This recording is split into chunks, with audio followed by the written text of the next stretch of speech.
पहला सवाल यहां पर प्रोफेसर संगीत रागी आपसे ही है, क्या पूरा प्लान है सरकार का? क्योंकि विपक्ष ये आरोप लगा रहा है कि आप लोग धार्मिक ध्रुवीकरण के लिए, वोट बैंक की राजनीति करने के लिए चुनाव से एन वक्त पहले इसका नोटिफिकेशन जारी करने जा रहे हैं।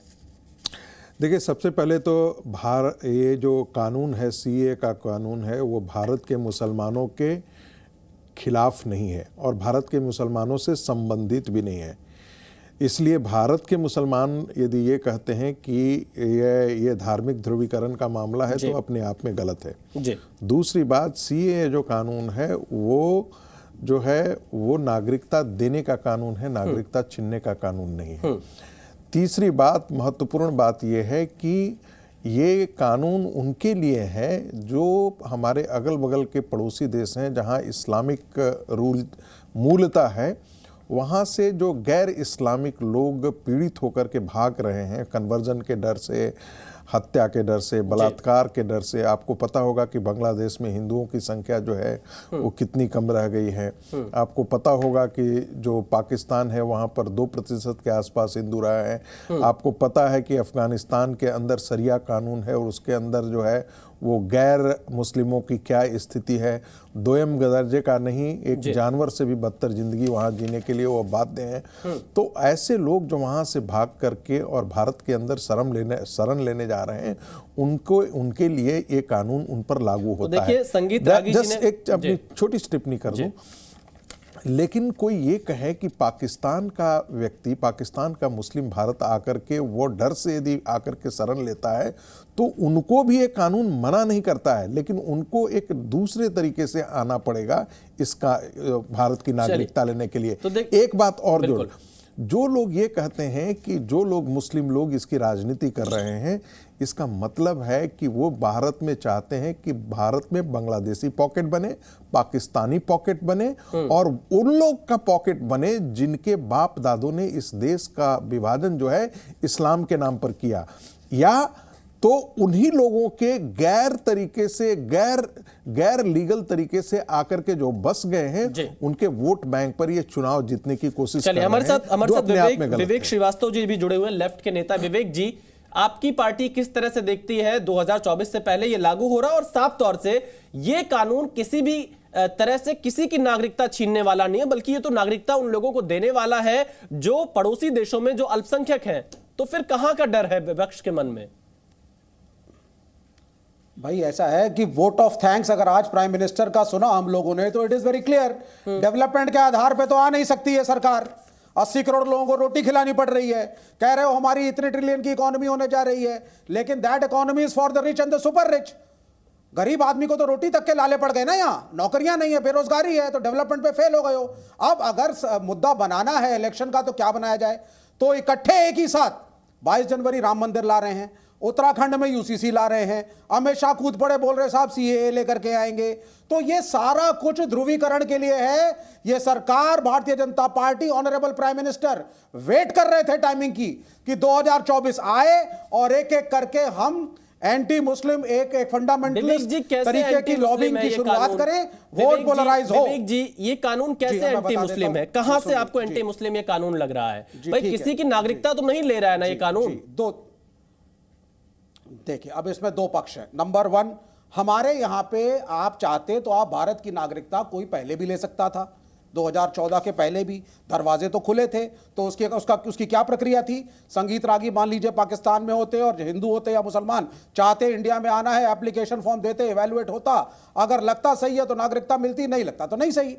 तो ये तो चल रहा था। लेकिन जबरदस्ती एक कानून को बनाना और उसमें दिखाना कि साहब इसके अंदर बाकी सारे धर्मों को हम जोड़ेंगे, एक मुसलमानों को नहीं जोड़ेंगे। मुसलमानों में जुल्फिकार अली भुट्टो ने अहमदियों को, सुन लीजिए आप पहले, 72 फिरके हैं, अहमदियों को कह दिया साहब ये मुस्लिम है ही नहीं, शिया परसिक्यूट हो रहे हैं। इतने सारों की मैं आपको लिस्ट दिखा सकता हूं जो कि मुस्लिम देश में होने के बावजूद भी फिरका परस्ती, जातिवाद की वजह से देखिए कुछ आंकड़े आपको गौर करने चाहिए, क्योंकि अगर पाकिस्तान की आप बात करेंगे, पाकिस्तान में आज की तारीख में मात्र 1.6% के आसपास ही हिंदू धर्म के लोग रहते हैं और लगातार हम वीडियो देखते हैं, खबरें सुनते हैं किस तरह से उनके ऊपर अत्याचार किया जाता है। अगर आप बांग्लादेश की बात करेंगे, मैं आपको आंकड़े बता रहा हूं, बांग्लादेश में यह जो आंकड़ा है यह लगातार कम होता जा रहा है। पहले 8% के आसपास हुआ करता था और लेकिन लगातार इसमें गिरावट आ रही है। अफगानिस्तान में तो 0.3% के अंदर मुस्लिम छोड़कर बाकी सभी धर्म के लोग हैं।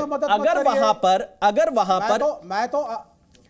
वहां पर इन धर्म के लोगों पर अत्याचार हो रहा है और भारत सरकार उन्हें नागरिकता देना चाहती है, तो आप लोग को तकलीफ क्यों हो रही है? जी, हमें तकलीफ इस बात की है कि आप हिंदू अगर परसिक्यूट हो रहे हैं, समस्या में हैं, आप नागरिकता देने जाते हैं, कोई बात नहीं, बड़ी अच्छी बात है, लेकिन उसको सिर्फ हिंदुओं के लिए, सिर्फ बौद्ध के लिए, सिर्फ जैन के लिए, और पाकिस्तान में मुसलमान क्या परेशान हो सकता है? बांग्लादेश में क्या मुसलमान परेशान हो सकता है? अफगानिस्तान में क्या मुसलमान परेशान हो सकता है? भाई है तो आप यूनाइटेड नेशंस की रिपोर्ट पढ़िए, परेशान है। तो भारत शिया मस्जिदों में बम फटते हैं, अहमदियों को परसिक्यूट किया जाता है। एक बात सवाल ले लेता हूं, भारत क्या सराय है क्या?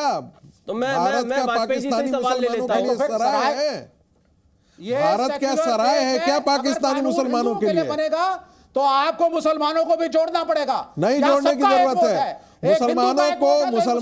मुसलमानों के नाम पर एक देश मिल चुका है। बिल्कुल पाकिस्तानी मुसलमानों को इस देश में रहने की जरूरत नहीं है। पाकिस्तानी और बांग्लादेशी मुसलमानों को इस देश में रहने की कोई जगह नहीं होनी चाहिए।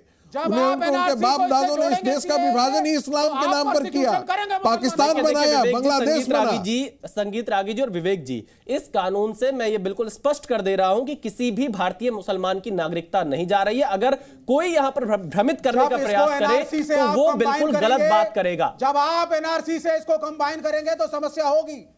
जब एनआरसी से आप कंबाइन करेंगे संगीत जी, एक मुसलमान से नहीं, तो क्या आप चाहते हैं कि भारत में लीगल और इलीगल सिटीजन और गैर सिटीजन का रजिस्टर नहीं होना चाहिए? या क्या पाकिस्तानी नागरिकों का ये सराय बन जाए ये देश? बांग्लादेशी और अफगानिस्तानों का सराय बन जाए ये देश? नहीं, क्या चाहते हैं? जिस प्रकार से बाहर से रोहिंग्या आकर के बसाए गए हैं जम्मू में, हैदराबाद में, जयपुर में, पता लगता है कि कोई एजेंसी है जो जानबूझ तरीके से भारत की डेमोग्राफी को चेंज करने के लिए ऐसे तत्वों को बसा रही है। अरे इसमें आपकी सरकार, आप सोचिए ना, जनरल एसके सिन्हा की रिपोर्ट पढ़िए ना। आपने बंगाल के अंदर आपके बुद्धदेव भट्टाचार्य ने क्या कहा था कि बांग्लादेशी आकर के इस देश की रागी साहब विवेक जी मैं फिर आपके पास आऊंगा। देखिए एनआरसी अभी कहीं पूरे देश भर में लागू नहीं हो रहा है। विवेक जी, एनआरसी की तो अभी बात भी नहीं आई और आप अभी से एनआरसी को लेकर आ गए हैं। अभी आप सीए की बात कर रहे हैं, कॉम्बिनेशन में बात करिए। चलिए मैं राशिद शरीफ जी से सवाल लेता हूं। राशिद शरीफ जी, क्यों आखिर विरोध? सिर्फ विरोध करना है बीजेपी का, प्रधानमंत्री का, अमित शाह का, इसलिए विरोध, या जायज है कोई विरोध? क्योंकि इससे तो किसी की नागरिकता जा भी नहीं रही है। बिल्कुल विशाल जी, बिल्कुल। आज हमारे प्रधानमंत्री साहब सुबह बात करें पार्लियामेंट में, 75 साल का गिनाए और राम मंदिर के बारे में, हर चीज के बारे में गिनाए, तो उनको ये भी गिनाना था कि आज है सो मुसलमानों के हिंदुस्तान में क्या हालत है, कितने मसाजिद तोड़ दिए, कितने तोड़ना है, राशिद साहब कब है सो CAA लाना है, कब UCC लाना है? सुनिए साहब, नहीं राशिद साहब, देखिए आप भटकाइए मत, समय की कमी है। आप मुझे पॉइंट टू पॉइंट बताइए, CAA का विरोध क्यों किया जा रहा है? भाई किसकी नागरिकता इससे जा रही है? तो नागरिकता देने वाला कानून है, किसी की नागरिकता इससे छिन थोड़ी रही है। किसी की अरे सर कौन, अरे क्या यहाँ पे क्या युवा खुश है, क्या नारी खुश है, या किसान खुश है, या राशिद जी देखिए आप भटकाइए मत, आपके पास जवाब नहीं है, इसका मतलब आपके पास जवाब नहीं है। सिकंदर रिजवी साहब, राशिद साहब के पास इसका जवाब नहीं है। भाई मैं आपसे पूछ रहा हूं सीए का विरोध क्यों? आप सीधा सा जवाब दीजिए, मैं सिकंदर रिजवी से काउंटर लूंगा। राशिद जी आपके पास जवाब नहीं है, मुझे लग रहा है। सिर्फ विरोध करना है, ये नहीं पता क्यों विरोध करना है। नहीं सर, मैं जवाब दे रहा हूं। आप दे जब बांग्लादेश के आ सकते, पाकिस्तान से आ सकते, आप है सो अफगानिस्तान से आ सकते, हिंदुस्तान में आ सकते, क्यों नहीं मुसलमान?